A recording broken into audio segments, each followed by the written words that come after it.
I mean, if you're a Bears fan, you're thinking forward progress. Come on. 10, 219, 219. Forward Progress, a Chicago Bears podcast with Dan Bernstein and Matt Abaticola on 312 Sports. Let's discuss your first place Chicago Bears, your NFC leading Chicago Bears at 9-3 as they prep for the Packers. This is Forward Progress, a Chicago Bears podcast here on 312 Sports. I'm Dan Bernstein. That is the ailing Matt Abaticola. Matt about Ricola. Yes. Oh my God, they're so good. Yes, I think you with a cough is Matt about Ricola. Yeah, it's Max Ricola. Max Ricola. New guy on our team. Yeah. Oh, you got the high-powered ones. Yeah, Max Ricola. All right. Well, enjoy. You can enjoy the effect that allows you to play the Alpenhorn. It's got a liquid center and dual action, but I was reading the directions just now, and it said not to bite or chew. So, like, is something bad going to happen? Because I've been biting the hell out of these things. How do you get to the precious liquid center, as opposed to the Bears, who have a solid center in Drew Dahlman? They sure do. That's a great Segui, Dan. Isn't it? Well, let me mention first that it's Giving Tuesday. And one thing that we're doing on 312 Sports is that we are proud on this day to be partnering with a wonderful and locally based charity called Rebecca's Dream. And if you are listening on YouTube, or watching on YouTube, I should say, you can go down and check in the description where you'll be able to donate and learn more about the Rebecca's Dream charity. And what they do is they raise awareness and they inform others to create a better understanding of depression and bipolar disorder and other mood disorders. They promote awareness and compassionate understanding of depression, of bipolar disorder as real diseases, to combat the stigma of mental illness. And they do this in all kinds of different ways. And one thing that we have understood since the start of 312 Sports, of Dan Bernstein Unfiltered, Forward Progress, Organizations Win Championships, is that our sector in which we reside, largely being grown-up men of a certain age, aren't as good as others perhaps, or a little behind in recognizing and speaking openly and freely about mood disorders, about depression, about anxiety, about OCD, and about therapy, and what therapy means and how it works. And that's why I think Rebecca's Dream is just an ideal partner on this Giving Tuesday. So you can check it out. If you want to check out my Twitter feed or my Blue Sky feed, it's all there as well. And I know that the 312 Sports feeds are going to have plenty of information here on Giving Tuesday. If you have a couple of bucks earmarked for charity, and I know how difficult some of these times are to find that kind of thing. But if you do, and if it is important to you to give, I can certainly advise you. I've been involved in the past proudly with Rebecca's Dream. My wife, Beth, has talked about her ongoing work with dealing with her own bipolar 2 designation or diagnosis. And we've both been open about it and have talked about it freely with Rebecca's Dream. And I love the fact that we have a platform to help them out as well, as are definitely our priorities are dovetailing in this regard. So do check it out. Go to rebeccasdream.org if you want to learn more about it. Yeah, all the info, again, will be in the description. You want to get info to learn more or a link right to donate right away, you can do that, and we'll have those up in both YouTube and also our our podcast formats as well, too, in the descriptions. Now, I don't want to necessarily take the fun out of the Bears being in first place and being currently holding that precious bye at the top of the playoff picture in the National Football Conference. However, there's a lot of football left, and this is bunched up really tight right now. And the more that we started to kind of break this down off the air, the more I realized how tentative a lot of this excitement can feel. Yeah, the Bears have basically a 5-game season left here, currently on top of the NFC North, as you mentioned, at 9-3. But they play Green Bay twice, Cleveland, the Niners, and then they finish the season the first week of January against Detroit. So you're looking at these 5 games. Let's just take a look at this weekend alone. The Bears at 9-3 at Green Bay. Looking at the playoff picture and the top 7 teams currently in the NFC, the Rams 9-3 at Arizona, the Eagles 8-4 at the Chargers, the Bucs are 7-5 versus the Saints, the Seahawks 9-3 at the Falcons, the Packers currently the 6th seed at 8-3-1, of course, hosting the Bears. And the 49ers are the 7th seed currently at 9-4 with a bye this week. So I think it's the last week of teams having byes. So the Niners are on a bye. If, Dan, the Packers were to win, Okay. if the Seahawks win over the Falcons at Atlanta, That's expected. the Rams win at Arizona, Expected. and the Eagles win at the Chargers, but really we're looking at the Rams, the Seahawks, and the Packers. If the Rams get to 10-3, the Seahawks get also to 10-3, and the Packers were to beat the Bears and get to 9-3-1, and the 49ers at 9-4 would remain there at 9-4 with a bye. Okay. If the Bears lose, the Packers win, Rams win, Seahawks win, the Bears go from the 1 seed to the 7 seed in just this weekend. Ooh.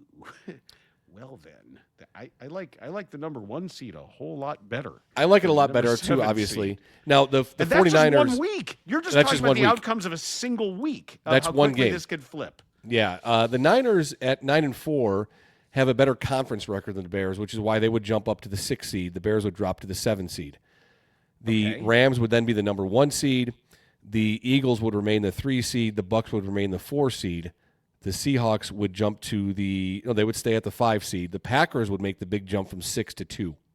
Now, if I read correctly, when it comes to at least the Rams, the Bears hold the tiebreaker no matter what. Okay. That if these 2 teams finish with the same record, there is no way the Bears wouldn't have a better conference record, which is the first tiebreaker. So as I understand it, that particular tiebreaker is over. So that's good news. Yeah. Let me just take a look here real quick and see. I'm fairly certain that that's the case, that just because of the opponents that remain, there's no way, if they were to finish with the same record, there's no way the Rams could have a better conference record than the Bears. But that's just one head-to-head. Yeah, the Rams are currently 4-3 in the conference, with the Bears being 6-2. Mm-hmm. But the Bears still have these 4 conference games to go. I'd have to look and see what the Rams' schedule would be. Yeah, check that out, because I believe that I did read that. But that's only a small piece of what remains here in this shuffle. I hope it's not a shuffle. I hope the Bears end up where they are, being able to So the take Rams care are of their playing business. the Cardinals, the Lions, the Seahawks, the Falcons, and the Cardinals. So they have all conference games left of the 5. Twice against the Cardinals, once against the Falcons. Okay. I was just telling you what I read. Yeah. Interesting. For it's just them to have the same record, Yeah. they would each have to win or lose X number of games that would all, with the Bears holding this lead. Yeah, and there's no greater message here or commentary about the Bears being the number 1 seed right now. It's not like I'm hoping they drop down to the 7th seed. I'm just saying that it's a very fragile landscape that they're in right now, and how the difference of 1 game flips from 1 to 7 pretty quickly. So it's going to be a really frantic type finish to this season, this 5-game season they have left to not only hold on to a playoff spot, but possibly retain the number 1 seed, which would be absolutely amazing for the Bears to get a bye in this first year of Ben Johnson as the head coach. But again, they take the right approach to it. Ben Johnson doesn't look ahead as far as playoff picture. He's just worried about beating the Green Bay Packers this week, and I believe him when he says that. I believe that he really is focused on going 1-0 in Week 14, if that's where we're at right now. I think it's Week 14.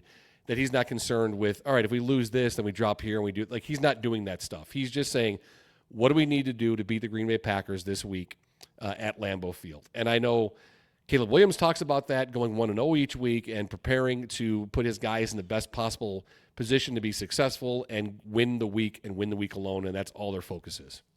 I have a lot of F's in my notes here. I have fragile, frantic, finish, 5 games remaining, and I wrote it right next to the F in FP for forward progress. So, there you go. and have you noticed, by the way, that the voice of our elevators can't say F properly? No, I haven't even noticed that at the building. At the Prudential, when you scan your card, and it's only on our side. It's only in Prudential 1, not Pru 2, where we used to be. If you scan your card and it's door F that's going to open, if for some reason it'll say door F, it's where they can say, it can say A, B, C, D, and E just fine. But now that I hear it, I can't unhear it, and I always root for it to be door F. So the poor woman doing the automated voice, say, door F. What is it?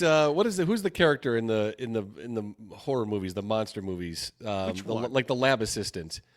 Igor? Is it Igor? Yeah. Is that who's doing the voiceover? That's what it sounds like. F? No. Igor. That would be Marty Feldman doing Igor.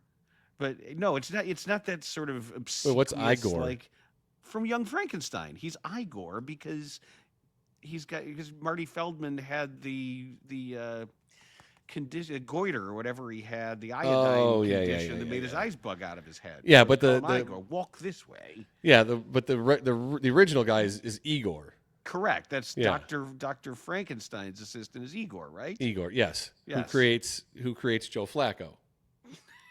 Give my creation life. Let him play in the NFL. Yeah. Somehow, let him be resurrected as we debate whether or not he's an elite quarterback. So it's going to be a big game for the Bears, obviously, going to Lambeau against their rival, and George McCaskey is going to have a PowerPoint presentation to talk to the newcomers and rookies about how important it is to beat the Packers, and that's great.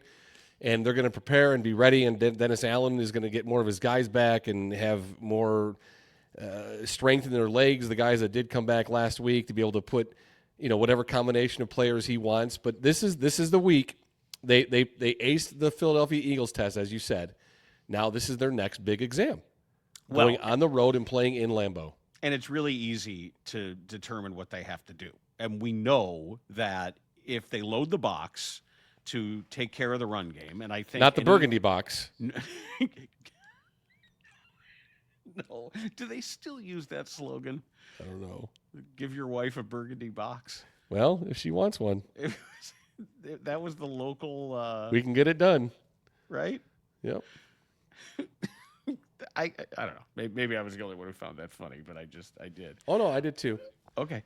Give your wife a burgundy box. Okay.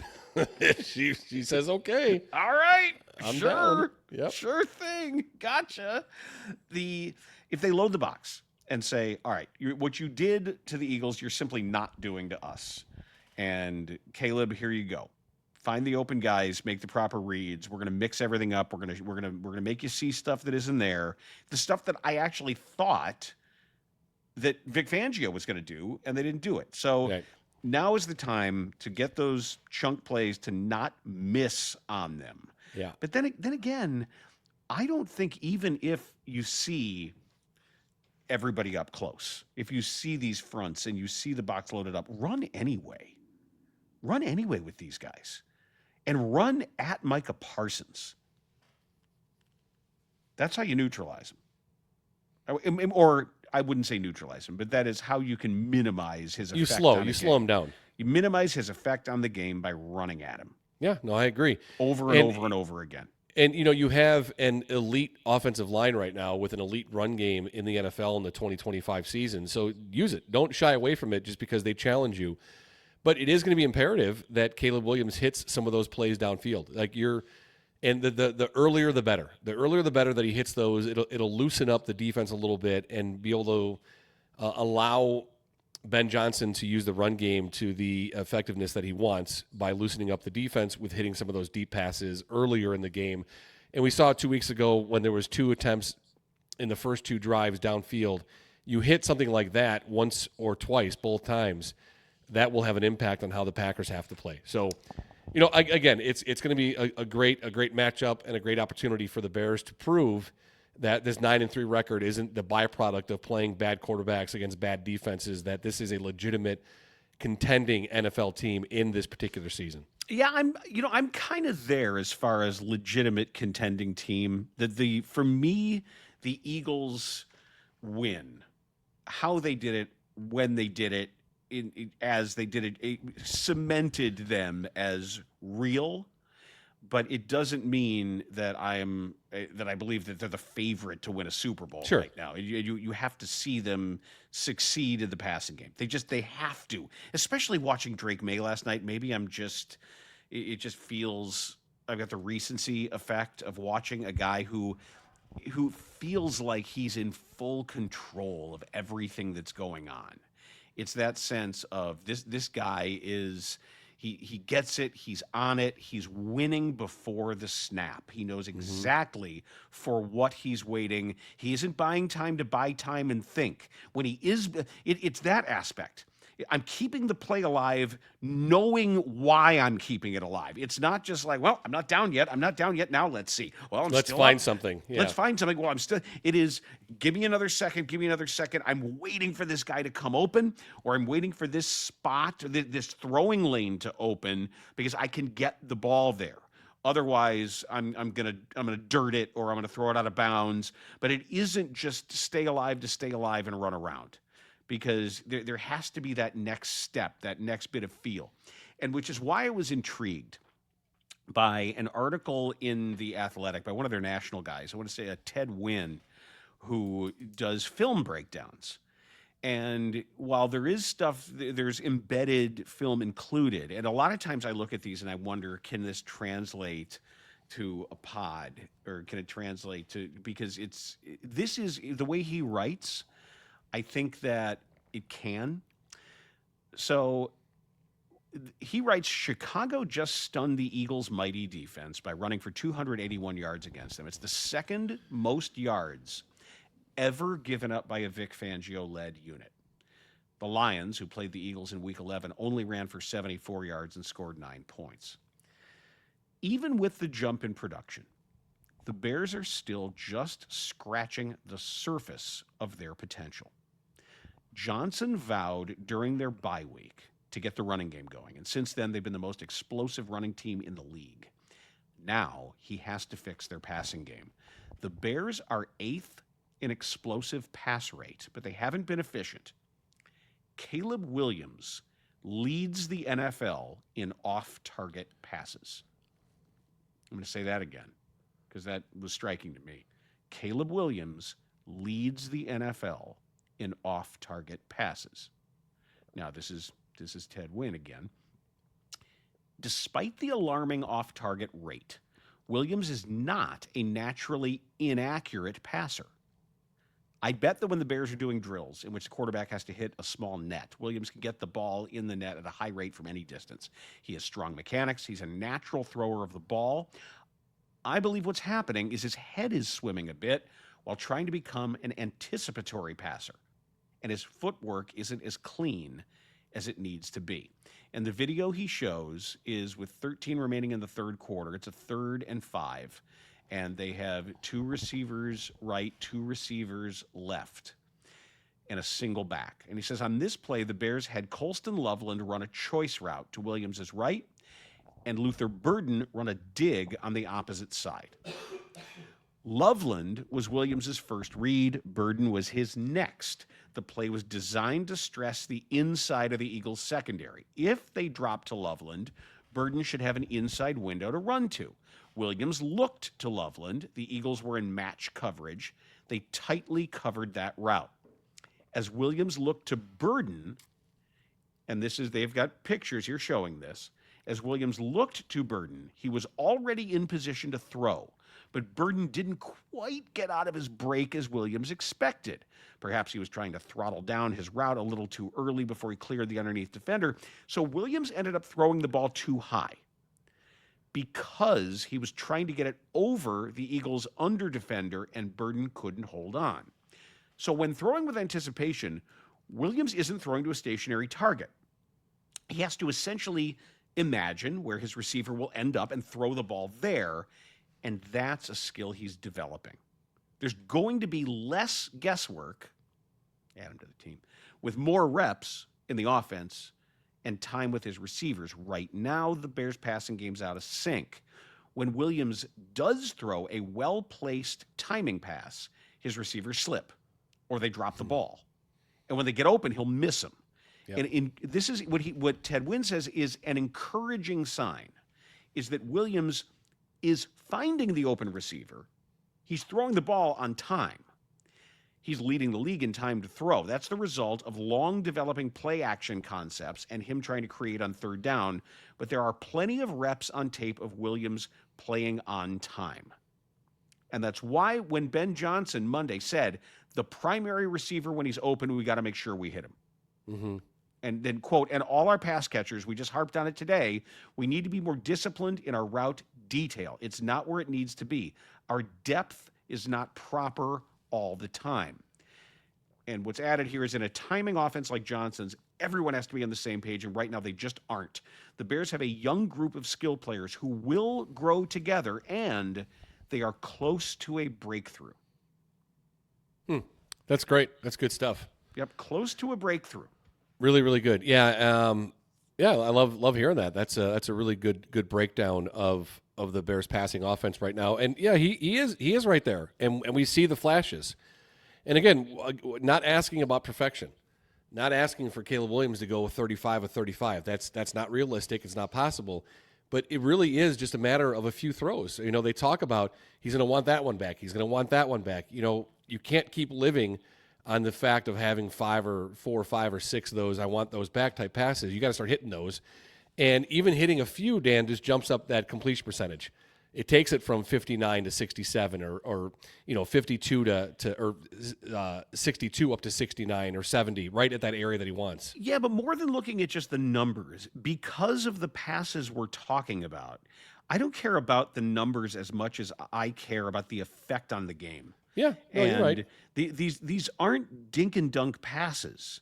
And the reason why they're so critical is Ben Johnson makes them worth more, especially if he believes that there's going to be enough time provided by the offensive line, that there's going to be a pocket that's going to hold up to let him stay in it and wait for, just like we're talking about with Drake May, of waiting or delaying with a purpose, of knowing ahead of time, I've got to buy that guy an extra second. Hun, we'll get those shields down. We've got to give him time.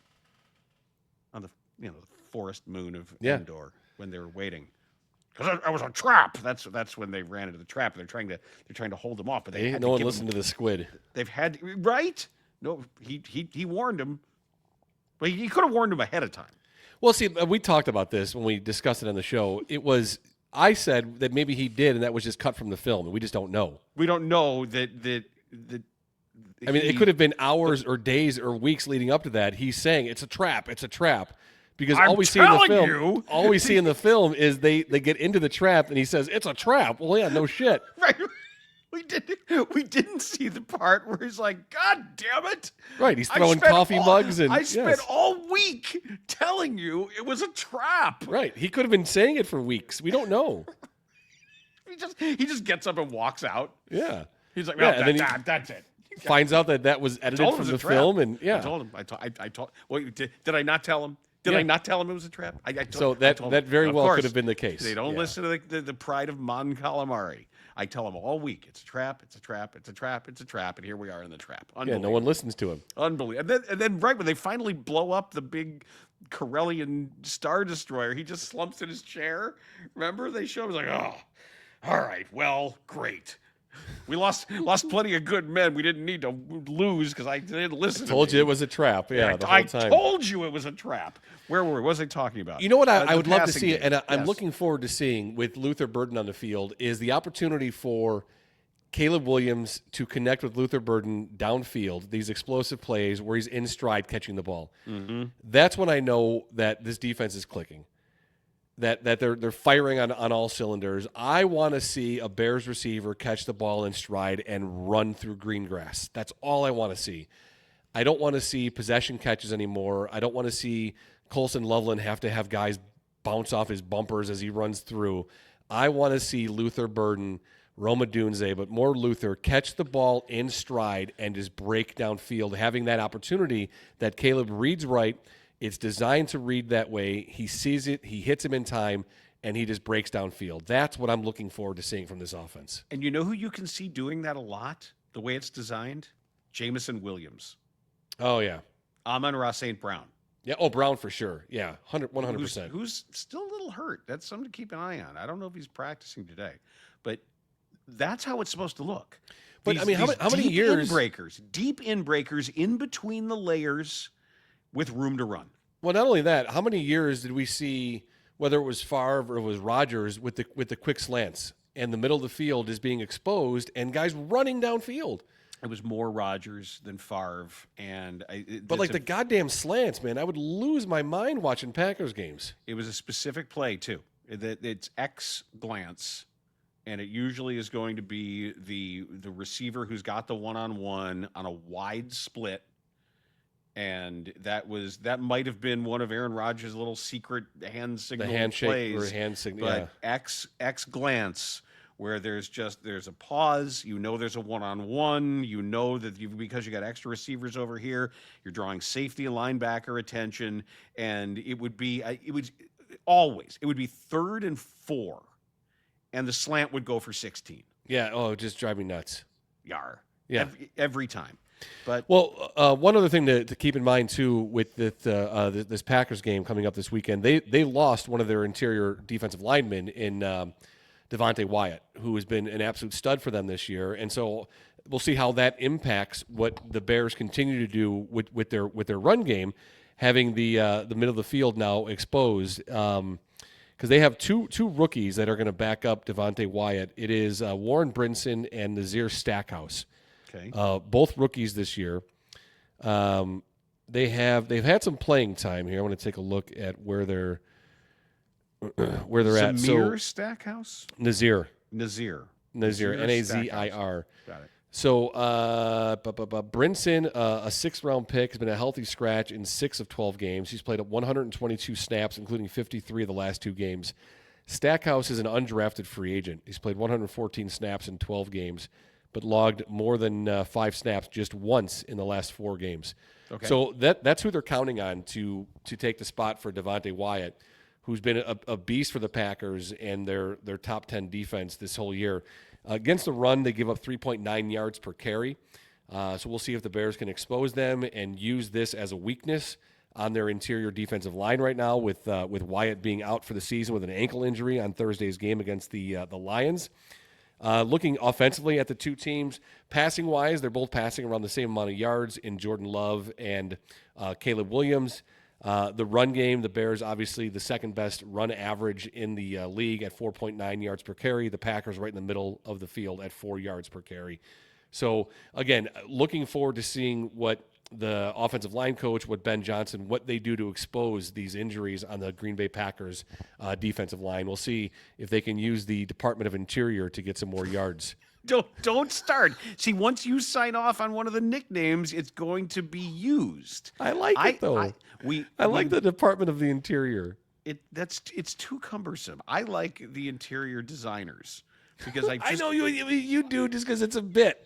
You like the bit behind it. I like picturing them. I do. I like them all having strong opinions about feng shui and like they have a new show on HGTV where they come in and the Bears interior offensive linemen redecorate your home. They'll redecorate your interior through sheer force is what they're doing. Right, and the best part about it is the demo. There's no tools needed. No, they punch right through Bare the hands drywall, are punching through holes and ripping cabinets off. No sledgehammers, no nothing.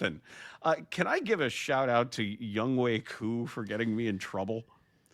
Yes, you can. Why did you get in trouble? Because of Younghoe Koo? And I mean that looks like my short game. That's what that looks like. Dude. Eek. Okay. Did you see Jackson Dart's reaction on the sideline? Yeah, he went, "Oh my god!" Like that's him saying that.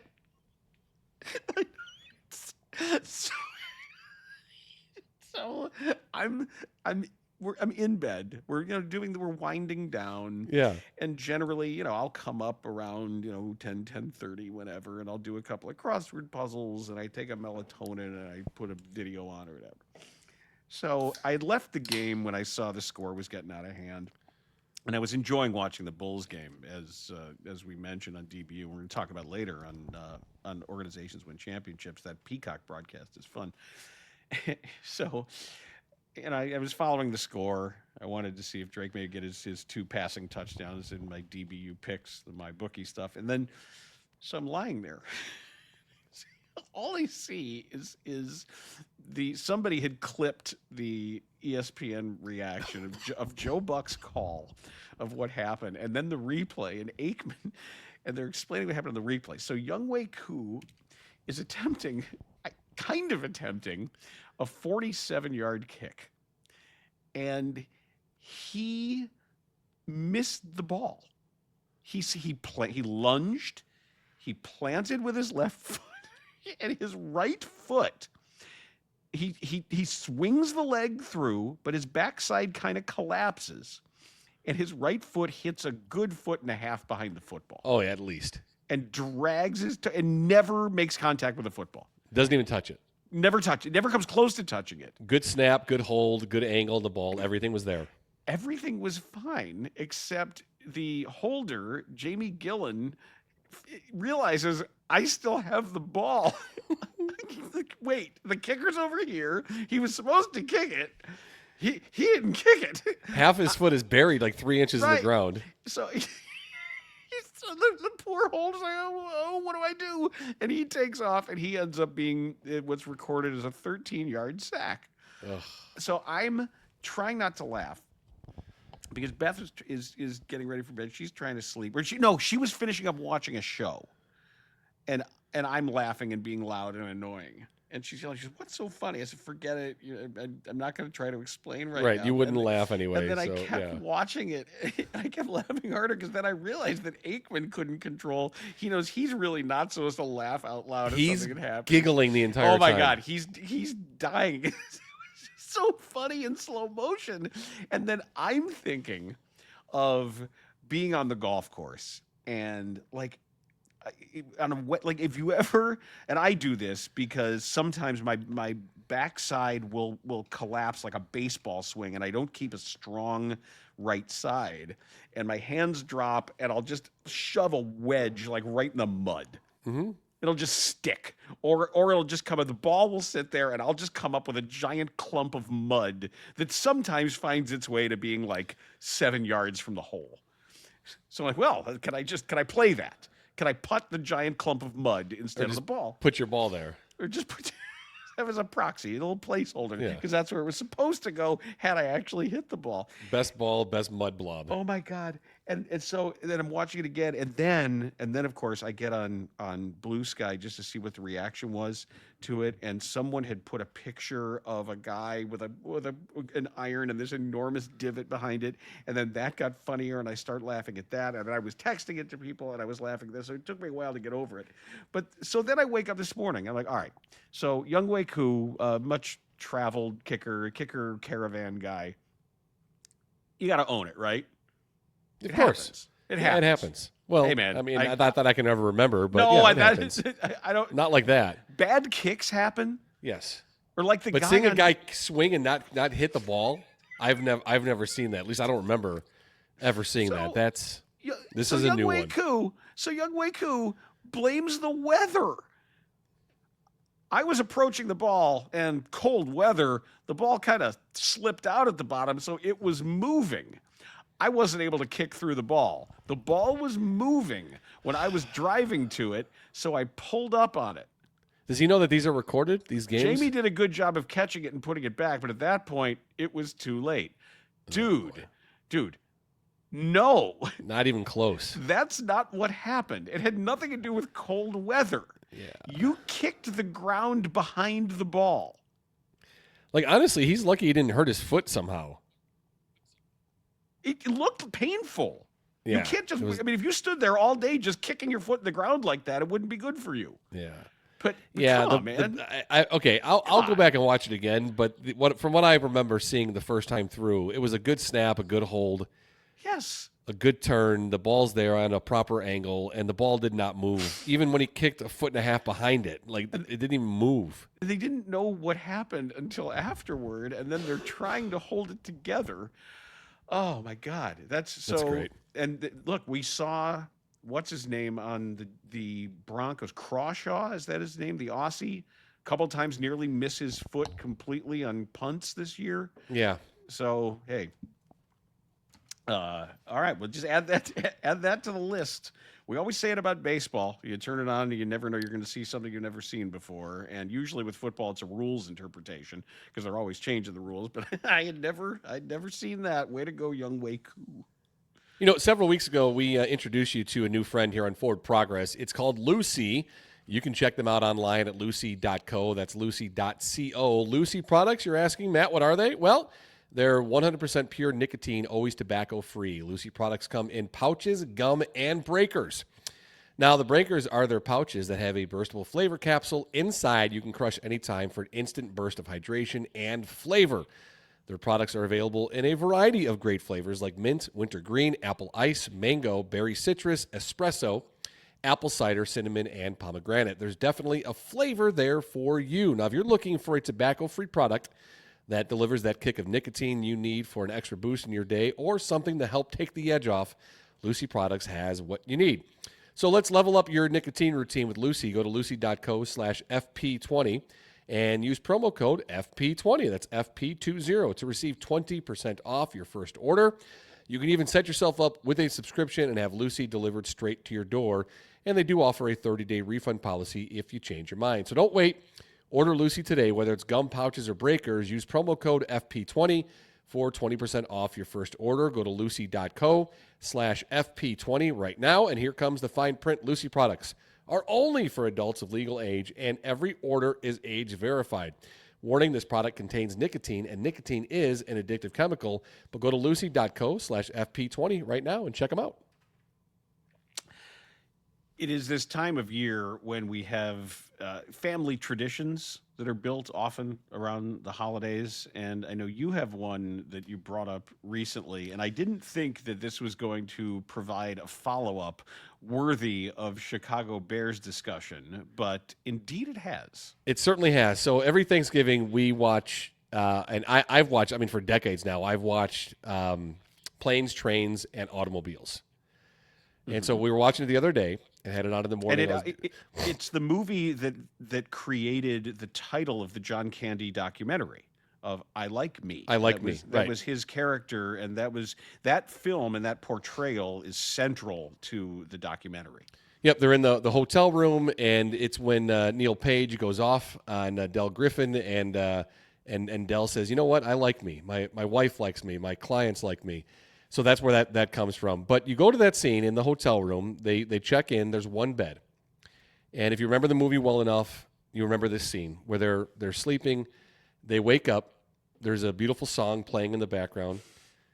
And Neil Page is being spooned by Del Griffin, who's John Candy. And Steve Martin is holding John Candy's hand. And John Candy leans over and he kisses Steve Martin on the ear. And Neil Page says, Del, why did you kiss my ear? And Neil Page says, Del Griffin says, well, why are you holding my hand? And Steve Martin says, well, where's your other hand? To which John Candy replies the famous line, the famous scene happens, it's between two pillows. Mm-hmm. And Steve Martin says, those aren't pillows. Those aren't pillows? Yep. And they spring out of bed, and they're shaking themselves off, and they're, trying to act manly. And then Steve Martin says this line, which caught my son's attention, which asked the question, which is why we're here today. Okay. Steve Martin says, hey, did you catch the Bears game? How about that Bears game last week? How about that Bears game? Oh, yeah, hell of a game. They're going to go all the way this year. Mm-hmm. So Henry turns to me and says, Dad, what did the Bears do that game that they're talking about?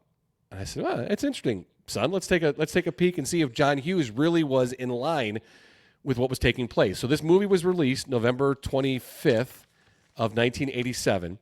The previous game that they would have been discussing, hey, did you see that game last week, was November 22nd, Bears hosting the Detroit Lions. And the Bears won that game 30-10, would have increased their record at that time to 8-2 on the year. Okay. So I want to go back and look at that actual game because they said, hell of a game, hell of a game.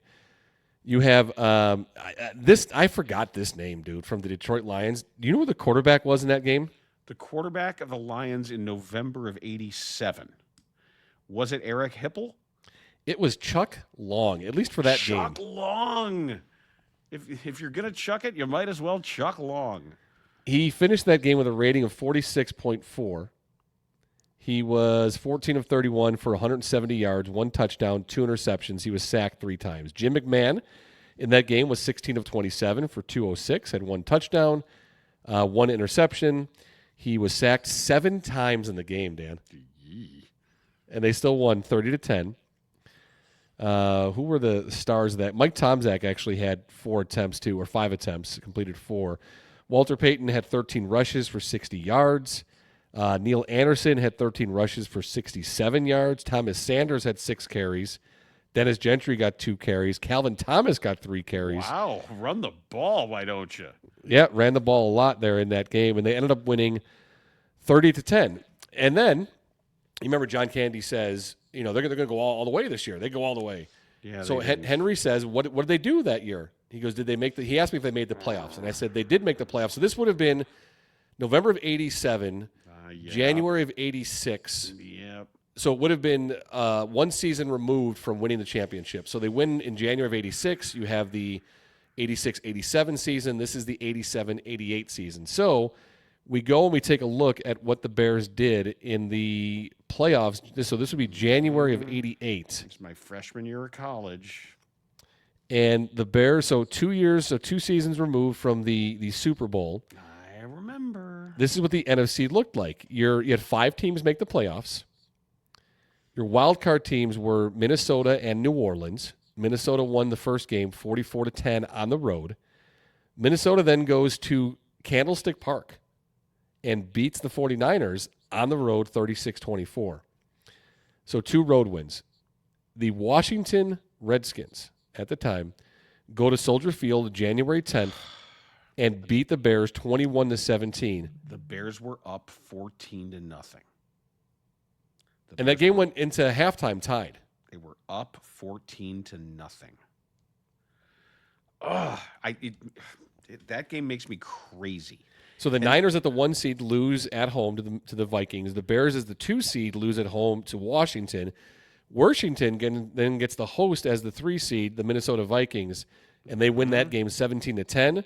And they go on to Jack Murphy Stadium, so that's San Diego, correct? And that was the Doug Williams, Timmy Smith crazy quarter. 42-10 annihilation of the Denver Broncos and John Elway. Yep. That the AFC side of it, Seattle and Houston was the wild card game. Houston wins that game. Indianapolis loses to Cleveland. Cleveland was the 2 seed, 38-21. Denver beats Houston 34-10, and then Denver goes on to beat Cleveland as the 1 versus the 2 seed, 38-33 in the AFC Championship game. Now, do you remember, because that Minnesota team in that loss, or when they beat San Francisco, because San Francisco obviously was expected to win. Yes. Because Minnesota barely made the playoffs. I think they're the wild card team. They were, correct. That was the Anthony Carter game. That was when Anthony Carter, in that playoff game, caught 10 of 12 targets for 227 yards. Oh, was it really? Yes. And was that Rich Gannon? Who's the quarterback? Wade Wilson. Oh, Wade Wilson. Deadpool.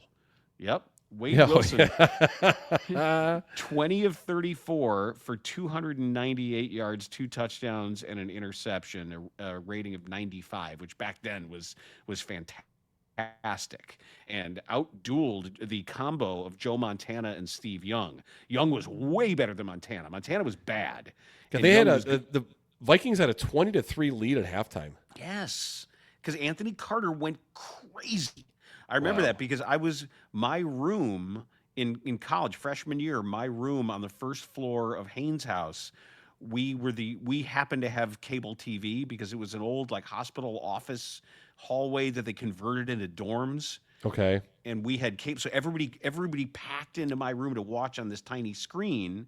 So we were always the place to hang out and watch. And we kept our Christmas lights up all year because we had these really cool Christmas lights. And then we just left them and they became our primary lights for the remainder of the year. And I just remember everybody in there watching the games. And watching that one, like, geez. God. Wow, man. Minnesota drove 77 yards the opening drive, including an 11-yard run by Deadpool out of the shotgun formation on 3rd and 7.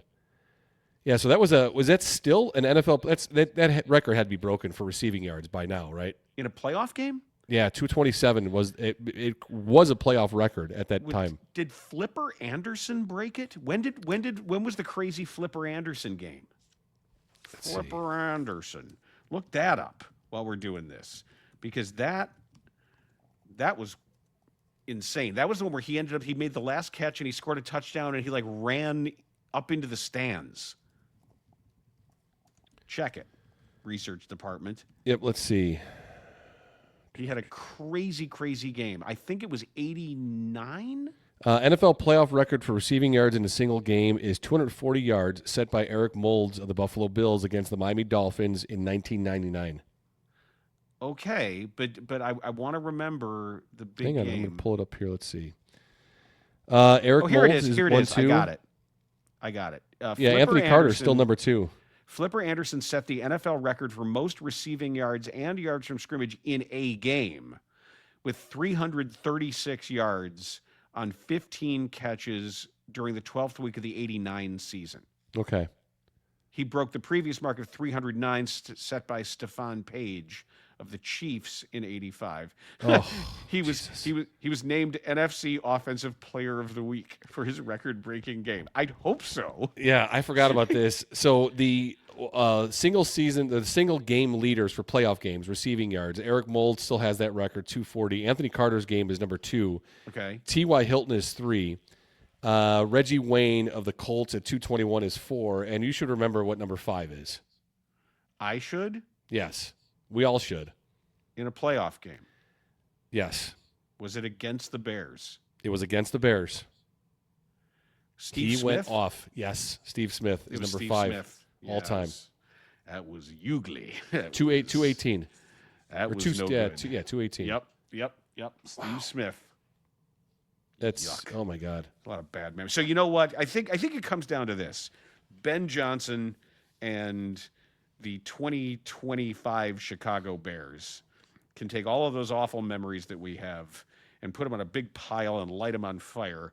And then there's going to be big party and big parade, and everybody's going to march around and be happy because the Bears win the Super Bowl. You know, I want to go back 2 games too to the Steelers game. Remember, we were calling for Aaron Rodgers to play because we wanted Ben Johnson to exercise all the demons and memories of Aaron Rodgers, and then we said after the fact, oh, you know, it probably would have been bad if he had played. I watched that Buffalo Bills game this past weekend. I wish Aaron Rodgers had played against the Bears. They would have kicked the shit out of old man Rodgers. They would have gotten to him, and they would have beaten him. Well, I would like to think that in these remaining games, there's going to be several teams that have an opportunity to keep doing that. Him bleeding out the head is fine with me. Yeah, that wasn't too bad to see. His big old nose there all cut up and bandaged and blaming everyone else for not going to the secret handshake meetings and not knowing the secondary playbook the coach isn't aware of. I'm sure he feels terrible about it. He's a professional. He ran the wrong route. I didn't do anything wrong. If he doesn't now, he's going to, because I just told him he should feel terrible. Right? Yeah. Jeez.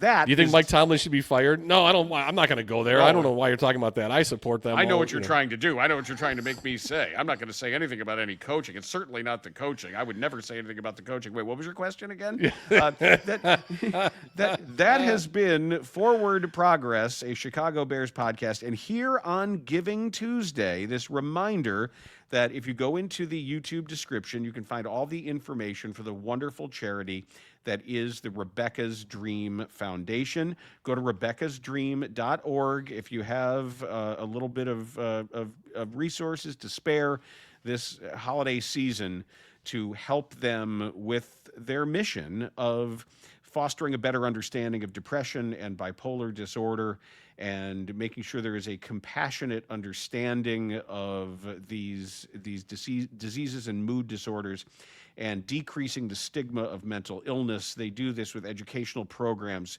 for kids, for tweens, for teens, for adults, and they help in workplaces and in schools to help everybody understand this. So all that info is there. It is in the social media feeds as well for Rebecca's Dream on Giving Tuesday. And thank you for being part, as always, of Forward Progress. 10, 219, 219. Forward Progress, a Chicago Bears podcast with Dan Bernstein and Matt Abaticola on 312 Sports.